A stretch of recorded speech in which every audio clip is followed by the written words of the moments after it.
የ14 ትልልቅ ካምፓኒዎች ባለቤት ነው። እኔ ደግሞ ክፍለ ሀገር ላይ የሚገኘው አንዱ ካምፓኒው ስራ አስኪያጅ ለጊዜው ስገባ ምክትል ስራ አስኪያጅ ሆኜ ነበር እዛ ድርጅት ውስጥ የገባሁት። የዛሬዋ ባለቤቴ ደግሞ የዚህ ካምፓኒ ባለቤት ዘመድም የአንዱ ድርጅት ደግሞ እንደኔው ስራ አስኪያጅ ናት። ግንኙነታችን የተጀመረው እዛ ድርጅት ውስጥ በገባው በወራት ውስጥ ነበር። እዛው ክፍለ ሀገር ላይ የአንዱ ስራ አስኪያጅ ስትሆን እኔ ደግሞ የሌላኛው ምክትል ስራ አስኪያጅ ነበርኩኝ። በዚህ መሃል ይህ ያልኩሽ ግዙፍ ሰው የድርጅቱ ባለቤት ከሚኖርበት አዲስ አበባ እኛ ወዳለንበት ክፍለ ሀገር ይመጣና ባለቤቴ ወደምትሰራበት ድርጅት ያስጠራኛል። እዛም ስደርስ የተቀበለችኝ የድርጅቱ ስራ አስኪያጅና የዚህ ባለሀብት ዘመድ የሆነችው ሚስቴ ነበረች። ልክ ያየኋት ቀን ነበረ ልቤ ትርክክ ስንጥቅ ያለላት። ቀይ አጭር የሚያምር ሰውነትና ረዥም ጸጉር ያላት ድንቡሽቡሽ ያለች ቆንጅዬ ሴት ሳያት ድንግጥ አልኩኝ። ልቤ ለሷ የተከፈተው የዛ ቀን ነበረ። ስራ አስኪያጁ ጠርቶኝ ነው ወደዚህ እንድመጣ እባክሽ ታገናኘኛለሽ አልኳት። አዎ ተከተለኝ ብላ ወደ ድርጅቱ ባለቤት ቢሮ ይዛኝ ሄደች። እዛም እንደገባው ከሱ ጋር ሰላም ተከተለዋወጥን በኋላ እሷን አስጠራት። ለሶስት ቁጭ ብለንም ማውራት ጀመርን። እሱ የዛኛው ካምፓኒ ምክትል ስራ አስኪያጅ ድርጅት ስራ አስኪያጅ ናት። ስለዚህ ስራችሁ የሚያገናኝና የሚያቀራርብ ስለሆነ ተግባብታችሁ በአግባቡ ትልቅ ስራ እንድትሰሩና ለድርጅቱም ጥሩ ውጤት እንድታመጡ እፈልጋለሁ ብሎ አስተዋወቀንም አሳሰበንም እንድንቀራረብም ነገረን። የኔና የባለቤቴ ግንኙነት የዛች ቀን በዛ ሰዓት ተጀመረ። እንደነገርኩሽ እሷን ካወቅኳት ቀን ጀምሮ የዚህ ድርጅት ባለቤት የቅርብ ዘመድ መሆኗን ነበር ማቀው። ነገር ግን ዛሬ የገባኝና ህይወቴን አጣብቂኝ ውስጥ የከተተብኝ አንድ ሚስጥር ዘመዱ ብቻ ሳይሆን ሴክሹዋል ግንኙነትም እንዳላቸው ማወቄ ነው። አዎ ከጊዜ ወደ ጊዜ ሰላም አለይኩም ወራህመቱላሂ ወበረካቱ። ያ ጀማ እንዴት ናችሁ? ደህና ናችሁ? እንግዲህ እንደዚህ እንደምታዩት ቤተል ኤጂ ሞል አንደኛ ፎቅ 2 ጋር በሉና ቆንጆ አዳዲስ እቃዎች እንደተለመደው ገብተዋል። ኑና ጎብኙ። አድራሻችን ቤተል ኤጂ ሞል አንደኛ ፎቅ 2 ጋር በሉና ኑ። ድሪያዎች፣ አባያዎች፣ ቶቦች፣ ጫማዎች፣ ቦርሳዎች ከለር ቆንጆ የምትፈልጓቸው ለፕሮግራም ለተለያዩ ነገሮች ሊሆኗቸው የሚችሉ የፕሮግራም ቶቦችና አባያዎችም አሉ። ኑና ጎብኙን። ይሄን ቻናል ደግሞ ሼር እያረጋችሁ ላይክ እያረጋችሁ ሪፖስት እያረጋችሁ አሳድጉት። ዋናው ቻናላችን ሪፖስት እያረጋችሁልን አይደለም መሰለኝ እስካሁን ሻዶ ባኑ አልተነሳምና በዛ ላይ መልቀቅ አልቻልኩም። ፕሊስ እዛም ቻናል ላይ የገባችሁ ኮፒ ሊንክ እንድታረጉና ሻዶ ባኑን እንድታስነሱልን በአክብሮት እጠይቃለሁኝ። ቴንክ ዩ ሶ ማች አብራችሁ ስለሆናችሁ። የፈለጋችሁበት ቦታ ዲሊቨር እናደርግላችኋለን። አድራሻዬ ስልክ ቁጥሬ ባዮ ላይ ያለላችሁ ባዮ ላይ ባለው ስልክ ደውላችሁ መፈለጋችሁትን መጠየቅ ማዘዝ ትችላላችሁ። ቴንክ ዩ። ከ3 ዓመት የፍቅር ግንኙነትና ከ1 ዓመት ከ6 ወር በዘለቀው የትዳር ግንኙነታችን ውስጥ እኔ ዘመዷ ነው፣ የቅርብ ወዳጇ ነው፣ እንዲሁም አለቃዋ ነው እያልኩኝ አምኜ ተቀብዬው የነበረው ሰው ከፍቅረኝነታችን ጊዜ ጀምሮ ስሰማው የነበረው ጭምጭምታ ዛሬ ወደ እውነትነት ተቀይሮ ዝምድና ብቻ ሳይሆን ሌላ ሴክሹዋል የሆነ ግንኙነት ከዚህ ከድርጅቱ ባለቤት ጋር የገዛ ባለቤቴ እንዳላት እሰማ ነበር። እንደነገርኩሽ የኔና የፍቅረኛ የግንኙነት የዛች ዕለት የተጀመረ ቢሆንም መጀመሪያዎቹ አካባቢ ላይ በነበረን የሥራ ግንኙነት ብዙ ጊዜ መደዋወል፣ መገናኘትና ስለ ድርጅቱ ማውራት ግዴታችን ነበር። በዚህም ጊዜ ዕለት ተዕለት እሷን ማግኘትና እሷን መቅረብ ሲጀምር ለሷ ያለኝ ፍቅር ለሷ ያለኝ ፍላጎትና መውደድ እየጨመረ መጣ። በመናደርጋቸው የስልክም ሆነ በአካል በመንገናኝበት ጊዜ ብዙ መልካም ነገሮቿን እያነሳው አደንቅላታለሁ፣ አወራታለሁ። በዚህም የተነሳ ለሷ ምን ያህል ፍላጎት እንዳሳደርኩኝ እየተረዳችሁ መጣች። ቢሆንም ግን ማናችንም የፍቅር ጥያቄ ለማናችንም አላቀረብንም። እኔ ከዕለት ወደ ዕለት እየወደድኳት እየቀረብኳት መውደዴንና ለሷ ያለኝን ነገር እንድታቅ በምችለው መጠን እያደረግኩኝ በመጣም እሷም አልገፋችኝምም አልቀረበችኝም። ከአካባቢዋ ላይ ካሉ አንዳንድ ሰዎች ፍቅረኛ እንዳላት ሰማ ነበረ። ያንንም ቢሆን ወደ ጎን አድርጌ ግን እኔ ወደ እሷ መቅረቤን ገፋሁበት። እዛ መስሪያ ቤት በተቀጠርኩኝ በ6ኛው ወሬ ባሳየሁት ከፍተኛ የሥራ አፈጻጸም ጀነራል ማናጀር ሆኜ ተሾምኩኝ። ይህም ለኔ በ29 ዓመት ትልቅ ስኬት ነበር። በዛም ደስታ ምክንያት ትልቅ ሆቴል ላይ እራት ልጋብዝ ቀጠርኳት። ዴት በዩ እዛም ተገናኝተን በግልጽነት ብዙ ነገሮችን አወራሁላት። እኔ ከፍተኛ የሆነ ግልጽነትን ሳሳያት የነበረው እሷም ግልጽ ሆና ያለውን ሁኔታ እንድትነግረኝ ነበር። በዛም ዕለት ጥያቄን አቀረብኩላት። እንደምወዳትና አብራኝ እንድትሆን ፍቅረኛዬ እንድትሆን ጠየቅኳት። እሽታዋን ገለጸችልኝ። ፍቅረኛ አላት ስለሚባለው ነገርም ጠየቅኳት። እኔም በግልጽ እንድትነግረኝ ያለፈው ህይወቴን በዝርዝር አስረዳዋት። እሷ ህይወቷን በዝርዝር ባትነግረኝም በደፈናው ግን ምንም አይነት ግንኙነት እንደሌላትና ከኔ ጋር ብትሆን ደስተኛ እንደምትሆን እሷም ለኔ ጥሩ ፍላጎት እንዳላት አሳወቀችኝ። ፍቅረኝነታችንም የዛኔ ጀመረ። ነገር ግን በእኔና በእሷ የፍቅር ግንኙነት ውስጥ ትልቁ ጋሬጣ የነበረው አለቃዋ ነው። አለቃችን ነው። ያምን መሰል አለቃችን ነው። አለቃችንን ከሰማይ ከምድር ከቤተሰቧ ከማንም በላይ ትፈራዋለች፣ ትጠነቀቀዋለች። እጅግ በጣም ትፈራዋለች። እጅግ በጣም የሚለው ቃል በራሱ የሚገልጽልኝ አይመስለኝም እሷ ለሱ ያላት ፍራቻ። በዚህም ምክንያት ግንኙነታችንን ማንም ሰው እንዳያውቅ አስጠነቀቀች። የቅርብ ጓደኞችም ሆኑ የመስሪያ ቤት ሰዎች እኔና እሷ መሀል ያለውን ግንኙነት በፍጹም ማወቅ እንደሌለባቸው አስማለች፣ አስገዘተች። እኔም ነገሩ ምቾት ባይሰጠኝም ደስ እንዲላት ብዬ እሺ አልኳት። ለአለቃችን ያላት ከቅጥ ያለፈ ከቤተሰቧ ከወንድሟ ከእናት ከአባቷ በላይ የምትፈራው ነገር ግን ብዙ ምቾት የሚሰጠኝና የሚያስደስተኝ አልነበረ። ልጋፈጣት ግን አልፈለኩም። ያው ዘመዷ ስለሆነ ነው ቤተሰቧ ስለሆነ ነው እያልኩኝ ራሴን ማሳመን ተሻለኝ። አብረን ሆነን እየነዳሁኝ በምንሄድበት ሰዓት እሱ ከደወለ በፍጥነት ሞተሩን አጥፍቼ ጥጌን ይዤ መቆም አለብኝ። ምንም አይነት ትንፋሽ ማውጣት የለብኝም። እየተርበተበተች እየተንቀጠቀጠች ታናግረዋለች። ግራ ግብት ይለኛል። ሰው ባለበት ቦታ ጫጫታ ባለበት ቦታ ከደወለ ስልኩን አታነሳም። ሮጣ ወደ ሽንት ቤት ወይ ደግሞ ድምፅ ወደሌለበት ቦታ ሄዳ ታናግረዋለች። እነዚህ ሁሉ መርበትበቶች እኔን ምቾት አይሰጡኝም ነበር። ለምንድን ነው ብዬ ስጠይቃት በጣም ነው ምፈራው። ለኔ በጣም ባለውለታዬ ነው። ለኔ ብዙ ነገር ያደረገልኝ ሰው ነው። ምንም አይነት ክፍተት ከኔ እንዳይ አልፈልግም የሚል ነበር ምላሿ። እራት አብረን እየበላን አብረን እየወጣን አብረን እየገባን በምሽቶች ሳይቀር ከኔ አጠገብ ስትሆን ስልኳን ደፍታ ነው የምታስቀምጠው፣ የሚጠራውን ወይ የሚገባውን ቴክስት እንዳላይ። በፍቅረኝነት ዘመናችን ሰዓት እላፊ ስደውልላት ለ1 ሰዓት ለ2 ሰዓት ያህል ስልኳ ቢዚ ነበር የሚለኝ። ከማጋ እያወራሽ ነው? ሰዓት እላፊ ነው፣ ስልክሽ ረዥም ሰዓት ተይዞብኝ ነበር በምላት ሰዓት ከአክስቶቼ ጋር ከእናቴ ጋር ከአባቴ ጋር ወዘተረፋ እንደዛ እንደምታወራ ትነግረኝ ነበር። እነዚህ ሁሉ ነገሮች ምቾት ሳይሰጡኝም ግን ለ3 ዓመታት ያህል በፍቅረኝነት ካሳለፍን በኋላ 3ኛው ዓመት ላይ ይኸው አለቃዋ ግንኙነታችንን ሰማ። እንዳካበደችው እንዳወራችው እንደተርበተበተችው ግን አልነበረም። የሱ ምላሽ ሰምቶ ጠየቀኝ አለችኝ። ታዲያ ምን አልሽው አልኳት።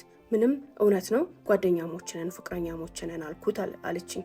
እና ምን አለ ስላት ምንም ያለው ነገር የለም አለችኝ። እንደዚህ ስትርበተበችና ስትንቀጠቀጭ የነበረው ለዚሁ ነው እንዴ ብዬ ዝም አልኳት። አለቃችን ከሰማ በኋላና በፍቅር 3 ዓመት ከቆየም በኋላ በልደቷ ቀን የሚገርም ሰርፕራይዝ አዘጋጅቼ ፕሮፖዝ አደረኳት። እሱንም ተቀበለችኝ። በጣም ደስ አለኝ።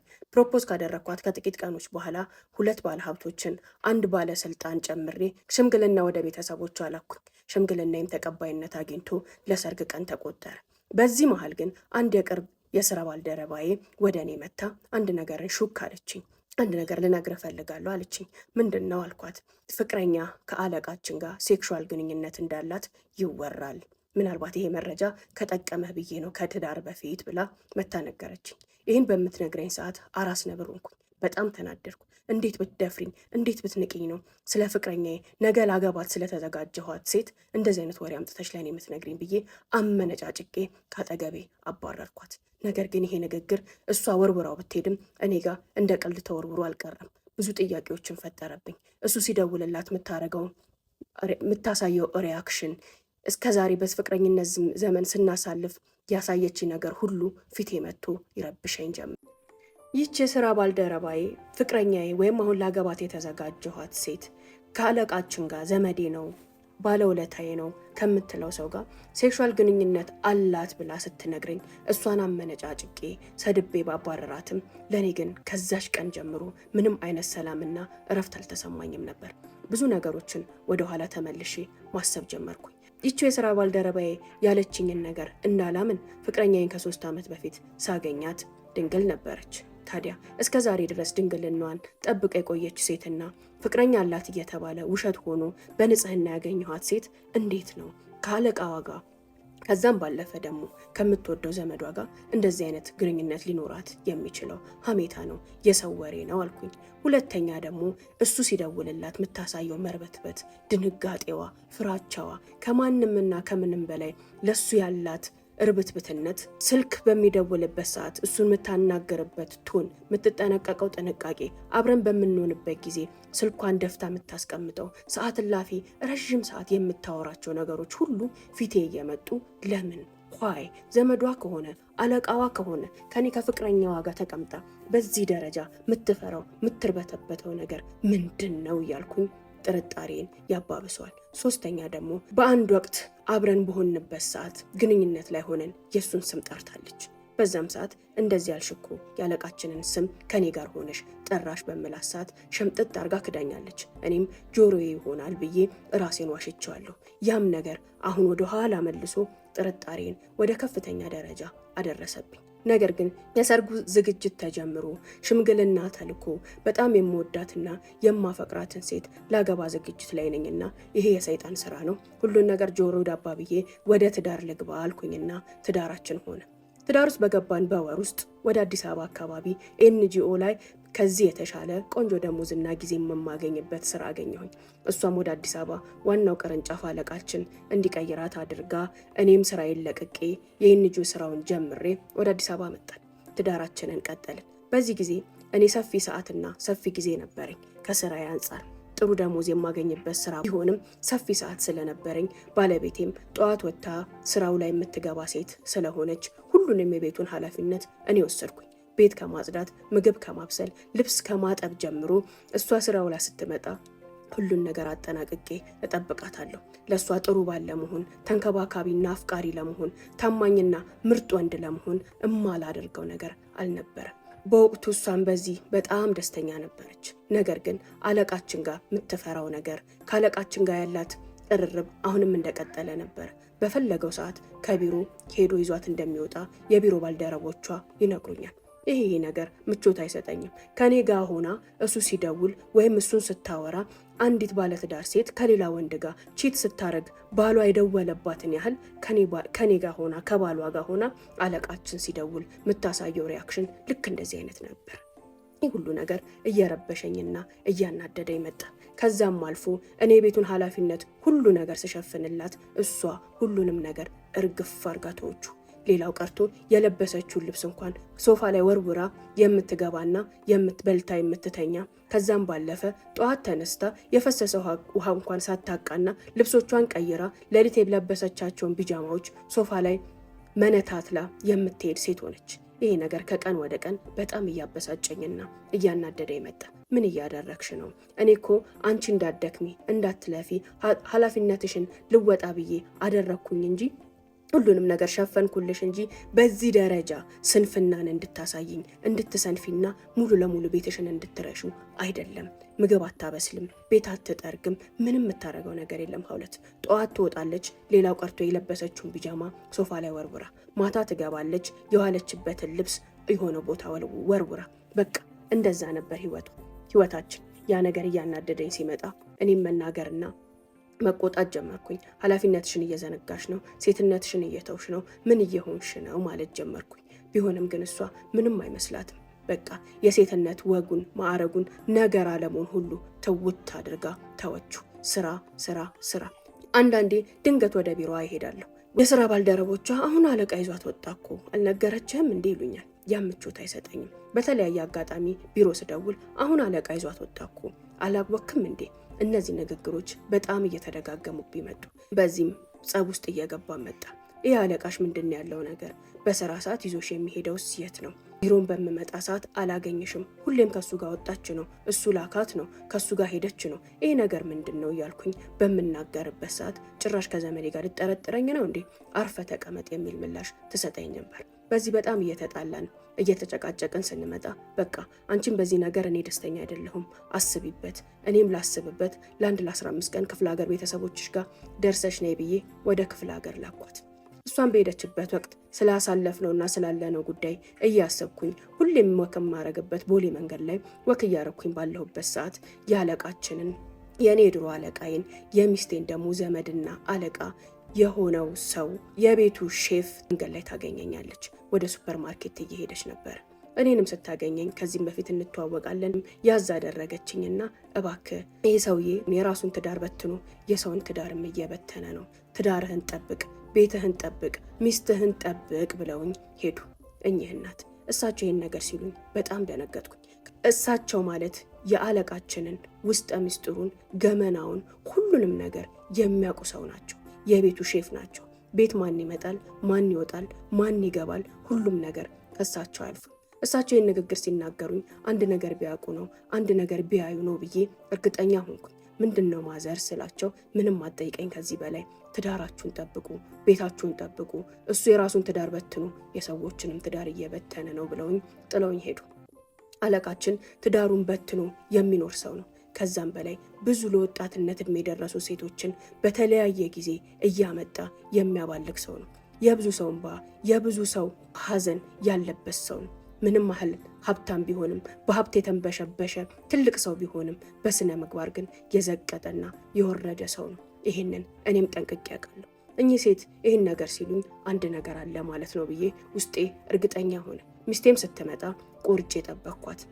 አዎ ወይ እኔን ወይ እሱን ትላለች፣ ካልሆነ ይሄ ትዳር አይሆንም ብዬ ወስኜ ነበር።